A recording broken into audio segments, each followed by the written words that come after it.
Hello, good morning everyone. Myself Vijay Vishwakarma, and I am a doctor. Here I start a foundation batch course. तो जैसा कि foundation batch course मैंने start किया, इसके दो part है, दो एस्पेक्ट से मैं इसको पढ़ाऊंगा। पहला NCERT, that is the line by line, means इसका मतलब ये है कि ये होल NCERT में कवर करूंगा, ठीक है। एंड सेकेंड, थोड़ा सा कुछ advance level and some advance level, ठीक है। ये एडवांस लेवल में मेनली मैं जी लेवल का कवर करने का प्रयास करूंगा, ठीक है। जब तक ये एनसीईआरटी का चैप्टर चलेगा ना, थोड़ा सा स्टडीज जो होगी स्लो होगी, लेकिन जैसे ही आप चैप्टर कंप्लीट कर लोगे, आपको कुछ बेसिक नॉलेज हो जाएगा। तो जैसे जी लेवल के लिए मैं पढ़ाऊंगा, तो यहाँ से थोड़ा सा आपको एक्सीलरेट कर दूंगा। ऐसा इसलिए क्योंकि अब आपके पास जो एनसीईआरटी की बेसिक नॉलेज है ना, वो हो चुकी रहेगी। तो लेट अस स्टार्ट। पहला चैप्टर हम स्टार्ट करते हैं, and chapter is some basic concept of chemistry. अब देखो, पहला जो चैप्टर है और इसके जो इनिशियल फ्यू पेजेस हैं, मतलब 2 to 3 पेजेस की मैं बात करूं, तो इसमें कोई खास कॉन्सेप्ट नहीं, ठीक है। इसमें पहला है कि what is the historical development. ये हिस्टोरिकल डेवलपमेंट की बात करता है। तो हम ये कहते हैं कि अगर आपको ये लेक्चर स्किप करना है तो आप बेहद कर दो, लेकिन कुछ चीजें जो हमारी पौराणिक हैं, जैसे हमारे ग्रंथ हैं, ठीक है, पुराण्स हैं, ठीक है, ग्रंथास, पुराण्स, तो कहीं पे भी कोई अगर एविडेंस मिलता है कि the peoples belonging to that era were more efficient in chemistry, तो हमें वो जान लेना चाहिए। एंड आई थिंक ऐसी चीजें जान के हमें भी प्राउड होता है कि हमारे जो पूर्वज थे वो इतने अच्छे थे। बिकॉज हम ये कह सकते हैं कि जो इंडिया है वो सबसे डेवलप्ड था सबसे पहले, इसीलिए तो इसे विश्व गुरु आज के डेट में कहते हैं, या हम विश्व गुरु बनने का सपना देखते हैं, ठीक है। हम पहले से ही थे। ऐसा इसलिए मैं कह रहा हूँ क्योंकि जो हमारे एविडेंसेस थे ना, वो हमारे एविडेंसेस अगर जलाए नहीं जाते। आपको मैं ये बता दूं कि नालंदा विश्वविद्यालय और तक्षशिला विश्वविद्यालय, ये नालंदा विश्वविद्यालय ये भी बिहार में है, और तक्षशिला विश्वविद्यालय ये भी बिहार में है। उस समय पे ये एविडेंस मिलता है कि यहाँ पे विदेशों से लोग आके पढ़ा करते थे, ठीक है। और जो है कुछ मुस्लिम शासकों ने बेसिकली इन दोनों विश्वविद्यालयों को जला दिया, और जलाने के बाद ये कहा जाता है कि जो इनकी लाइब्रेरीज थी वो महीनों तक जलती रही। इसमें इतनी पुस्तकें थी, इतनी एविडेंस थी, तो बहुत सारी चीजें हमारी जो नष्ट हो गई, अभी भी कुछ बची हुई हैं। उनके बेसिस पे कुछ फैक्ट्स दिए हैं, उनको हम जानने का प्रयास करेंगे, ठीक है।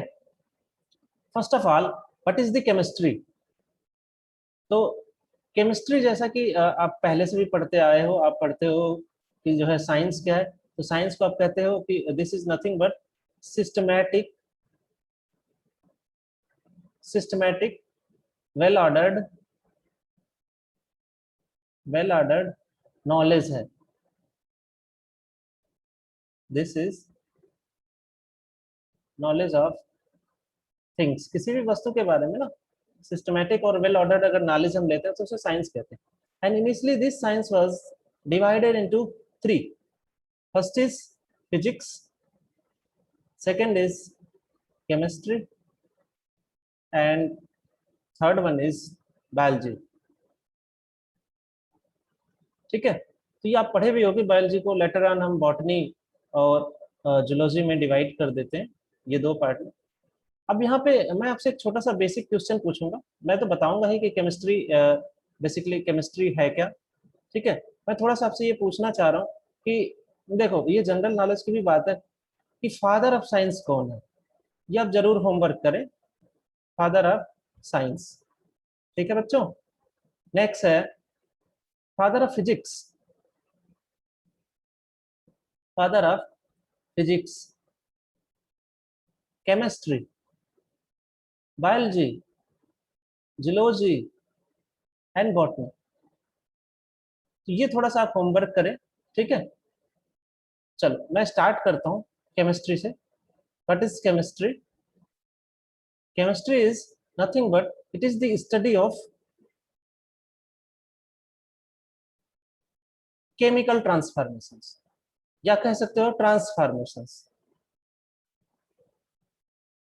लेटर ऑन हम देखेंगे कि इस ट्रांसफॉर्मेशन को हम दो पार्ट में डिवाइड कर सकते हैं, फिजिकल एंड केमिकल। तो chemistry is the study of transformations.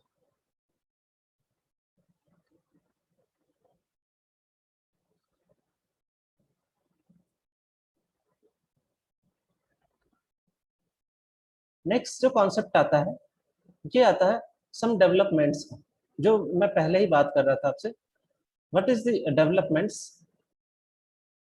Developments of chemistry? ठीक है। तो देखो ये बेसिकली बहुत ही कम आईआईटी जी लेवल या फिर नीट लेवल पे पूछा जाता है, but as a one day exams and for general studies this section is important. ठीक है, ये आपके नॉलेज के लिए भी अच्छा है। केमिस्ट्री में बहुत ही ऐसी चीजें हुई हैं जो वंडरफुल थी। जैसे एंशियंट टाइम की अगर हम बात करें तो एंशियंट टाइम में हमारे हिस्ट्री में रिपोर्टेड है जिसे कहा जाता है फिलोसफर स्टोन, या फिर उसे हम कहते हैं पारस पत्थर। ठीक है, कुछ लोग पारस मणि भी कहते थे। बेसिकली ये होता था पारस स्टोन, और इस स्टोन की खासियत ये थी ना कि ये आयरन और कापर के मेटल्स को अगर हम इसे टच करते थे तो उसको गोल्ड में कन्वर्ट कर देता। This is reported in our history. ठीक है। सेकेंड है एलेक्सियर ऑफ लाइफ। ऐसा ये था कि कुछ चीजें ऐसी थी जैसे कि हमारे ग्रंथों में या हमारी हिस्ट्री में ये रिपोर्टेड है अमृत। हम कहते हैं कि अमृत है, या फिर हम कहते हैं विष है। ठीक है। तो आपको पता होगा कि जब सागर मंथन हुआ तो उसमें से अमृत निकला। तो ऐसी भी चीजें का वर्णन है जो इमोर्टेलिटी को प्रदान करती थी। दैट इज द अमृत। ठीक है। तो ये हमारे एंशियंट इंडिया और उसके हिस्ट्री में मेंशन्ड है, तो ये हमें थोड़ा सा जानना चाहिए। हालांकि अगर हम ये कहें कि इनका बहुत ज्यादा जो साइंटिफिक एविडेंस है वो नहीं है, अगर हम ये कहना चाहें तो इसका हम बहुत ज्यादा साइंटिफिक एविडेंस नहीं है कि भाई ये अमृत जैसी कोई चीज होती है जो आज के डेट में किसी को पिला दिया जाए तो वो जिंदा रहे। लेकिन एंशियंट टाइम पे ये होता था। ठीक है। उस टाइम पे बहुत सारे केमिस्ट्री में डेवलपमेंट और ऐसे प्रोसेसेस का वर्णन है जो हम कह सकते हैं कि इसमें कुछ तो बात थी। साथ के साथ जब हमारा जब इंडिया एंशियंट इंडिया में डेवलपमेंट हो रहा था उस टाइम पे और भी जो सिविलाइजेशंस थे जैसे यूरोप अरब, वहाँ भी बहुत सारे ऐसे केमिकल ट्रांसफॉर्मेशंस चल रहे थे, वो भी कुछ बना रहे थे। जैसे देखो अभी आज के डेट में हम वाइन की बात करते हैं, वो ये भी हमारे एंशियंट टाइम में सुर मदिरा वगैरह के नाम से रिपोर्टेड है। ठीक है। तो थोड़ी सी बातें पुराने समय की भी।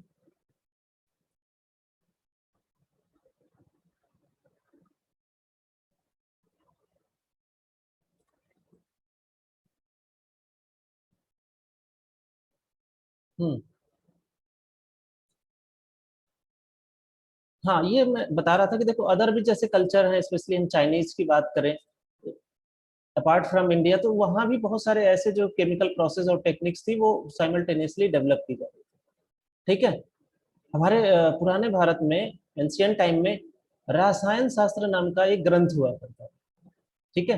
दिस रसायना वाज ए क्री आर रास विद्या। तो इसमें जो एजुकेशन था उसे हम रास विद्या कहते थे। इसमें बेसिकली उस टाइम का जो मेटलर्जी है, मेडिसिन कैसे बनाई जाए, कॉस्मेटिक कैसे बनाई जाए, ग्लास या डाई, इन सब चीजों का वर्णन मिलता है। तो अगर ये सारी चीजें अगर हमारे किसी भी ग्रंथ में मिलती है तो हम ये कह सकते हैं कि उस टाइम पे ये सारी चीजें रहती थी। और आप सोच भी सकते हो कि उस टाइम पे जो मेटल्स थी, अगर हम ये कहते हैं आज के डेट में कि मेटल का एक्सट्रैक्शन करते हैं, तो अगर आप एक्सट्रैक्शन कर रहे हो तो प्योर मेटल कहाँ से लाते थे? इसका मतलब एक्सट्रैक्शन करके, तो उस टाइम पे उनको एक्सट्रैक्शन का नॉलेज था। क्यों? क्योंकि उस टाइम पे तलवार, ठीक है, तलवार, भाले और ये जो है सारी चीजें चलती थी युद्ध में। ठीक है। नेक्स्ट जो है बहुत अच्छा एविडेंस मिलता है, अगर हम मोहनजोदारो, ये सिंध और हड़प्पा की सभ्यता है जो पंजाब और थोड़ा सा जम्मू का रीजन है उसमें मिलता है। यहाँ से ये थोड़ी सी स्टोरी भी मिलती है केमिस्ट्री की, कि कुछ जूलॉजिकल सॉरी आर्कियोलॉजिकल फाइंडिंग्स हैं, बेसिकली ये फाइंडिंग्स बताती हैं, ठीक है, ये फाइंडिंग बताती हैं कि वहां पे पकाए हुए ईंट मिलते थे। जो घरों का कंस्ट्रक्शन था उसमें पकाए हुए ईंट मिलते थे। मतलब हम ये कहते थे कि उनको चिमनीज वगैरह या फिर किसी चीज को कैसे पकाना है, कितना पकाना है, जैसे आज हमारे यहाँ पोट्री क्लेज होता है, ठीक है, पोट्री वाला व्यवसाय है, तो उनका इसे नॉलेज था।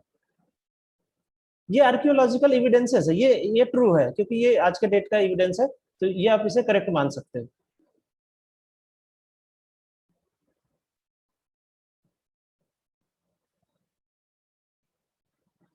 ठीक है। अब देखो, इससे हम ये कह सकते थे कि उनके बहुत सारे जो है केमिकल प्रोसेस का नॉलेज रहा होगा। ठीक है। इसका मतलब ये है कि अगर वो कुछ पोएट्री ऐसी भी मिली जिसपे ग्लेज पोएट्री थी, और ये ग्लेज पोएट्री बेसिकली मोहनजोदारो में मिली, इसका मतलब उन्हें जो है पोट्री का बहुत अच्छा नॉलेज था। ठीक है।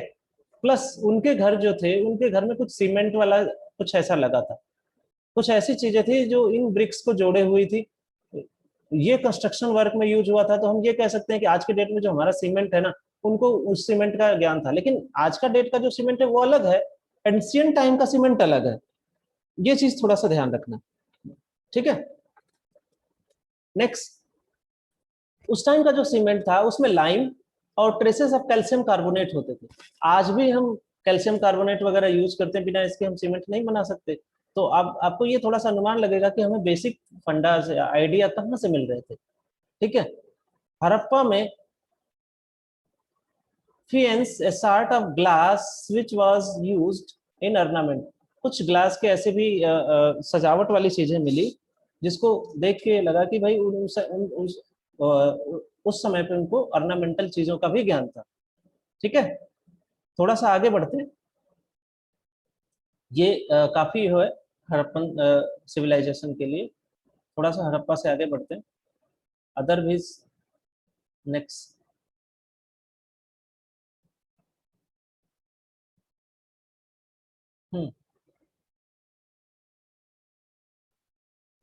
A number of glass objects were found in Maski in South India. तो साउथ इंडिया का मास्की रीजन है, करीब करीब 100 टू 900 BC, यहाँ पे प्लस हस्तिनापुर, तक्षशिला इन नॉर्थ इंडिया, इतने बीसी में कुछ ग्लास और ग्लेज के जो ऑब्जेक्ट्स मिलते हैं, और कलरिंग एजेंट्स मिलते हैं, कुछ मेटल के ऐसे ऑक्साइड्स मिलते हैं, ये बताते हैं कि भाई उनको काफी कुछ केमिस्ट्री का नॉलेज था, केमिस्ट्री का काफी कुछ नॉलेज था। ठीक है।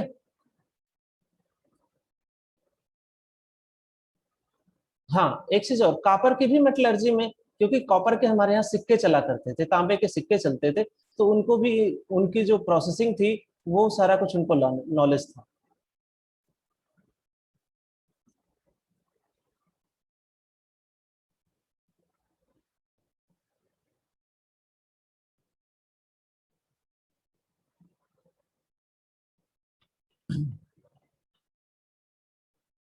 नेक्स्ट देखो, अगर आप कभी अक्षरधाम टेम्पल में जाओगे, तो वहां पे देखोगे कि वहां पे आचार्य कंद का जो है उनके बारे में, उनकी मूर्तियां हैं और उनके बारे में भी लिखा गया है कि 1600 BC before, originally known by the, उनका जो नाम ओरिजिनली जिस नाम से हम जानते हैं कश्यप, बेसिकली उस टाइम पे उन्होंने एटॉमिक थियरी दी थी। कितने बीसी पहले? और लेटर ऑन इसी चैप्टर में हम आपको बताएंगे कि 1808 में, 1808 में डाल्टन ने एटॉमिक थ्योरी दी, डाल्टन एटॉमिक थ्योरी, ये मैं पढ़ाऊंगा। हो सकता है आप 9th 10th में भी डाल्टन के बारे में एटॉमिक थ्योरी पढ़े, लेकिन ये सोचो कि उस टाइम पे उन्होंने दिया था, और उस टाइम पे उन्होंने ये परमाणु शब्द का यूज किया था। ठीक है, तो हिंदी जो मीनिंग होती है परमाणु की वो होती है, सॉरी इंग्लिश जो मीनिंग होती है, this is the atom. Atom को ही हिंदी में हम परमाणु कहते हैं। तो ये सारी चीजें हमें दिखाती है कि जो हमारा जो नॉलेज था पहले का वो काफी ब्रॉड था। ठीक है, इन्होंने एक बुक लिखी थी, ये बुक का नाम है वैशेषिक का सूत्रस। तो ये बुक में भी आप इसका जिक्र पा सकते हो कि इतने पहले इन्होंने ये चीज लिख दी थी।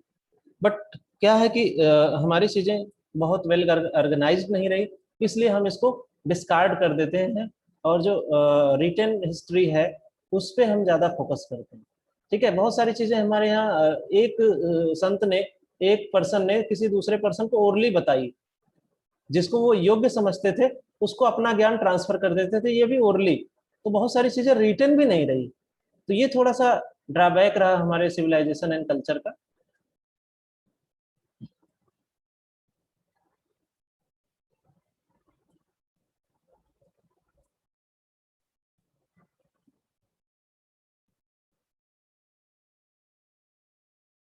हम्म, थोड़ा सा और आगे बढ़ते हैं।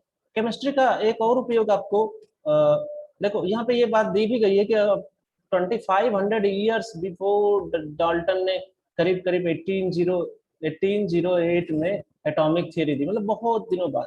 चरक संहिता के बारे में थोड़ा सा बात करते हैं कि जो ओल्डेस्ट आयुर्वेदिक इपिक है ना इंडिया का, दैट इज द चरक संहिता। आज भी आप देखोगे कि चरक के नाम पे बहुत सारे चरक हॉस्पिटल जैसे दिल्ली में भी है। तो बहुत सारे ऐसी जगहों का नाम रखा गया है हॉस्पिटल्स का, because Charak Samhita was the और एंशियंट नॉलेज ऑफ आयुर्वेद। ठीक है, and this is also known as father of Ayurveda.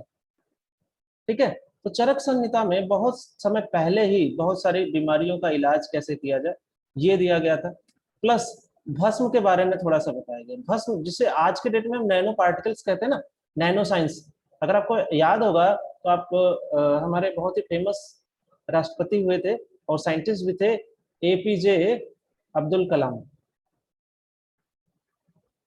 तो अब्दुल कलाम साहब जो थे, ये अब्दुल कलाम साहब basically most of time nano technology की बात किया करते थे, कहते थे नैनो टेक्नोलॉजी है ट्रिमेंडस एप्लीकेशंस। ठीक है, तो that is mainly belongs to bhasma, and bhasma was reported in Charak Samhita at that time.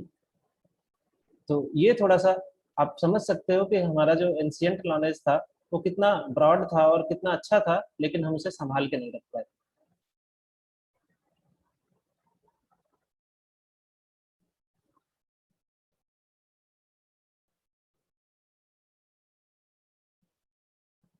हम्म, देखो नए इन 20th century, during this period the stagnation pharmaceuticals industry based on ayurveda continued। तो वैसे आज भी जो है हमारे यहाँ इंडिया में आयुर्वेदा चलता है, और आज भी देखो जो डाबर हिमालयस के बहुत सारे आयुर्वेदिक प्रोडक्ट्स हैं हम यूज करते हैं। ठीक है, इवन 100 to 150 ईयर्स जो है इंडियंस आयुर्वेदिक सिस्टम पे ही सरवाइव करते थे। आज के डेट में जो नई टेक्निक आ गई है वो एलोपैथिक आ गई है। ठीक है, एलोपैथी, तो एलोपैथी भी बहुत यूजफुल है, लेकिन आयुर्वेदा भी बहुत यूजफुल था, हम इससे ही जिंदे रहे। ठीक है, ये बहुत अच्छी एंशियंट नॉलेज था ड्रग्स के बारे में, जिसमें बहुत सारा बहुत सारे बीमारियों का क्योर दे रखा था। Now next we are discussing about the atom and molecule. तो थोड़ा सा ये बेसिक नॉलेज हमने बताया कि इंडिया और उसकी जो मॉडर्न केमिस्ट्री है वो कहाँ से ग्रो कर सकती है, क्योंकि इसका जो सोर्स है वो बैक से आता है। और हम कह सकते हैं कि बहुत सारी चीजें हमारे जो शास्त्र और ग्रंथ थे उसमें रिटेन थे। ठीक है, now when we dealing in chemistry with the composition, अगर हम कंपोजिशन की बात करें तो हम पाएंगे कि जो सब्सटेंसेस हैं, ठीक है, जो सब्सटेंसेस हैं वो सब्सटेंसेस बने होते हैं मॉलिक्यूल्स के। और ये जो मॉलिक्यूल्स होते हैं these are the group of atoms. ये क्या होते हैं? Group of atoms. ठीक है, तो अब यहाँ से थोड़ा सा हम जिन दो टर्म्स के बारे में भी पढ़ेंगे, what are the atom and what are the molecules. ठीक है ना। वो एक क्वेश्चन भी यहाँ पे एराइज किया गया है कि can we see, wait and perceive these entities, atom or molecules? तो no, the answer of this question is no, because at that time, उस समय पे हमारे पास कोई ऐसी टेक्निक नहीं थी कि इनका हम मास मेजर कर सकें, प्लस ये बहुत ही छोटे थे, ये इतने छोटे थे कि हमारे लिए इनविजिबल थे, हम इनको देख ही नहीं सकते थे। ठीक है, तो ये बहुत ही छोटे साइज के थे, and these are the smallest particle as we read about in Dalton atomic theory. Clear? तो जैसा कि हम डाल्टन एटॉमिक थ्योरी में पढ़ेंगे तो हमें ये पता चल जाएगा कि ये जो पार्टिकल थे बहुत छोटे थे।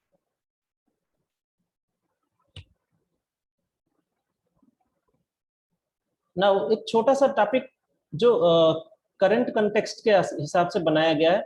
अब यहाँ से देखो केमिस्ट्री से क्वेश्चंस आते हैं, ऐसा इसलिए आते हैं क्योंकि इस पार्ट में ना कुछ ऐसे ड्रग्स, कुछ ऐसे मेडिसिन्स या फिर कुछ ऐसी भी चीजों का नेम दे रखा है, ऐसा नेम दे रखा है जो आपको लाइन बाय लाइन केमिस्ट्री में या किसी भी एग्जाम में पूछा जा सकता है।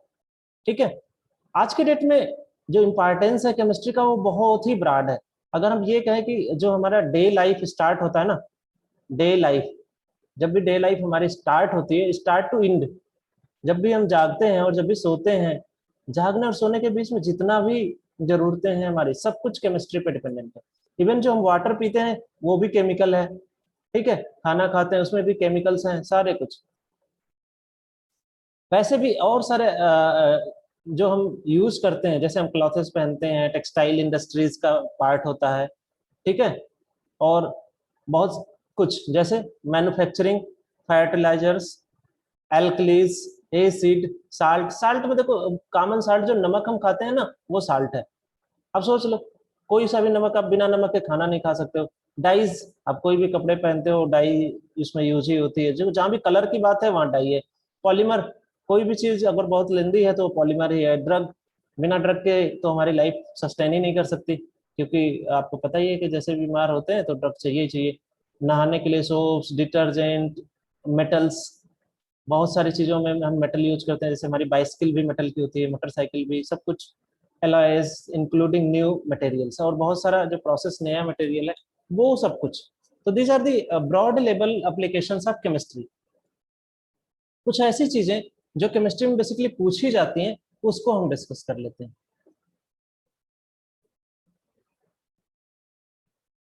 देखो, ये जो सेक्शन है ना, ये जो यहाँ पे ये दो नेम दे दिया गया है, cisplatin and Taxol, these are the effective drug to treat are used in cancer therapy।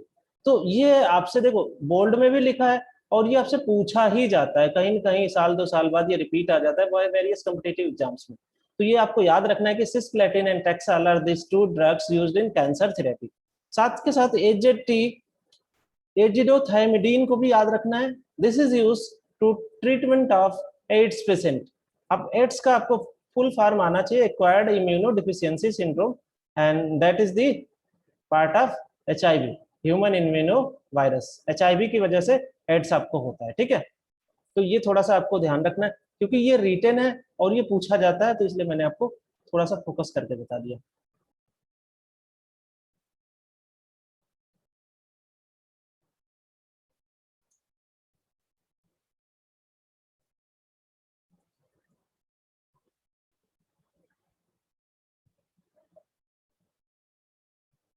Next हम बात करते हैं कि केमिस्ट्री के और कौन सी भी एप्लीकेशंस हो सकते हैं।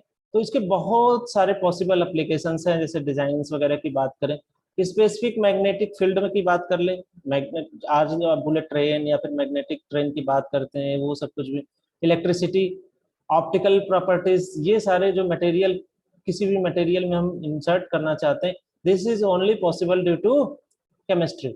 अगर हम सेमीकंडक्टर की सिंथेसिस भी करना चाहते हैं, सेमीकंडक्टर, तो हम ये कह सकते हैं कि सेमीकंडक्टर भी हम केमिस्ट्री से ही बनाएंगे। क्यों? क्योंकि जब हमें पता नहीं होगा कि which material should be used as a semiconductor, तब तक हम उसको कंस्ट्रक्ट नहीं कर सकते। और आपका जितना भी इलेक्ट्रॉनिक डिवाइसेस है आज चल रहा है, वो सब कुछ सेमीकंडक्टर से ही चल रहा है। ठीक है, जितने भी इलेक्ट्रॉनिक जैसे mobile phone, laptop etcetera, TVs, सब कुछ, ठीक है, डिजिटल वॉच, तो कुछ भी है उसमें सेमीकंडक्टर है। नेक्स्ट, अदर भी इंडस्ट्रीज की हम बात करें जैसे goods like acid, alkalis, dye, polymer etcetera, ये सारी की सारी इंडस्ट्रीज हमारे लाइफ में उतना ही इम्पोर्टेंट है जितना कि इलेक्ट्रॉनिक आइटम्स की इंडस्ट्रीज है। क्यों? क्योंकि इनके बिना भी हमारी बॉडी नहीं चलेगी, ठीक है। नाउ नेक्स्ट बात करते हैं कि इन्वायरमेंटल डिग्रेडेशन में केमिस्ट्री बहुत ज़्यादा हेल्प करती है। देखो, बेसिकली अगर हम कहीं इन्वायरमेंट या एयर क्वालिटी इंडेक्स की बात करते हैं या एयर क्वालिटी की ही बात करते हैं, तो वहाँ पे आप देखोगे केमिस्ट्री का भी बहुत बड़ा रोल है, ठीक है। अगर कोई साइंस प्रॉब्लम क्रिएट करती है तो वो सोल्यूशन भी देती है, आपको आपको सोल्यूशन भी प्रोवाइड करती है। जैसे इसका देखो बहुत बड़ा एग्जांपल देख लो कि कभी कभी आप सुने होंगे कि बीजिंग चाइना में जो है, बीजिंग में हम आर्टिफिशियल रेनिंग करा सकते हैं। मतलब वहां पे उन्होंने साइंटिस्टों ने, चाइना वालों ने आर्टिफिशियल रेनिंग कराई है। मतलब बारिश, अगर वहां पे बहुत ज्यादा आकाश में बहुत ज्यादा डस्ट पार्टिकल हो जाते हैं और एयर क्वालिटी इंडेक्स बहुत ज्यादा हाई चला जाता है, तब वो क्या करते हैं कि ऊपर से बारिश, दो केमिकल्स को मिक्स करा के बारिश करा देते हैं। बारिश कराने से जो पार्टिकल होंगे ना वो सेटल डाउन हो जाते हैं, ठीक है। नेक्स्ट नेक्स्ट है क्लोरोफ्लोरोकार्बन। देखो ये भी नाम दिया गया तो ये पूछा जाएगा, chlorofluorocarbon mainly responsible for ozone layer depletion. ये ओजोन लेयर, अब ये ओजोन लेयर क्या है, इस ओजोन लेयर के बारे में थोड़ा सा और जान लेते हैं कि जो सन से लाइट आती है ना, उसमें यूवी विजिबल रेज आती हैं। यूवी विजिबल रेज आती हैं, ये अल्ट्रावायलेट जो रेज होती हैं ये हार्मफुल होती हैं।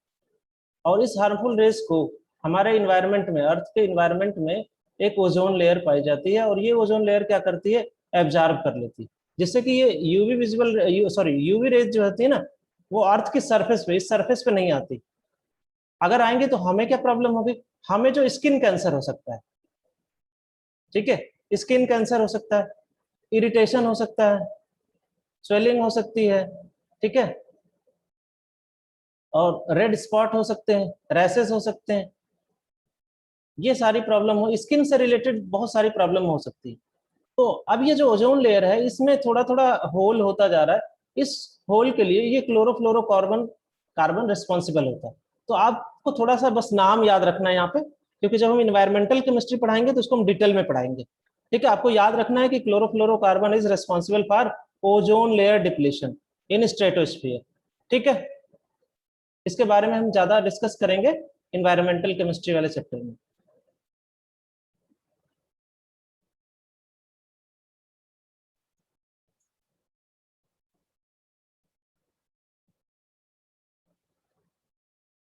हम्म और भी इससे बड़े बड़े जो इन्वायरमेंटल प्रॉब्लम है ना, वो आज के डेट में जो कॉन्टिन्यूस चल रहे हैं, उन सबको हम केमिस्ट्री की मदद से, इन सारे कंसर्न को हम केमिस्ट्री की मदद से हैंडल कर सकते हैं, ठीक है। जैसे एक इसमें से एक और प्रॉब्लम है green house gases. Green house gases वही गैसेस हैं जो ओजोन लेयर डिप्लीशन में भी मेनली रिस्पॉन्सिबल होती हैं। ये mainly methane, carbon dioxide etcetera, कुछ सल्फर और नाइट्रोजन के ऑक्साइड्स भी होते हैं। तो यहाँ पे इसीलिए एटसेट्रा लिखा है। मेनली आपको यहाँ पे जानना है कि मीथेन और carbon dioxide can cause green house effect. ऐसा इसलिए क्योंकि ये एनसीईआरटी मेंशन है, तो ये आपको ध्यान रखना, ठीक है। ये डिटेल में आगे भी आएगा। हाँ, इसके अलावा और बहुत सारे जो टॉक्सिक केमिकल्स हैं, ठीक है, टॉक्सिक मटेरियल्स हैं, उनका भी हमें ध्यान रखना है। ये टॉक्सिक मटेरियल यहाँ पे कोई नाम नहीं दिया है, तो हम इसको डिटेल में नहीं डिस्कस करेंगे, और नहीं किसी मेडिसिन के टाइप को डिस्कस करेंगे, ठीक है। ये हम केमिस्ट्री इन एवरीडे लाइफ जब लास्ट चैप्टर पढ़ेंगे 12th का, तो वहां पे हम देख लेंगे केमिस्ट्री इन एवरीडे लाइफ में, ठीक है।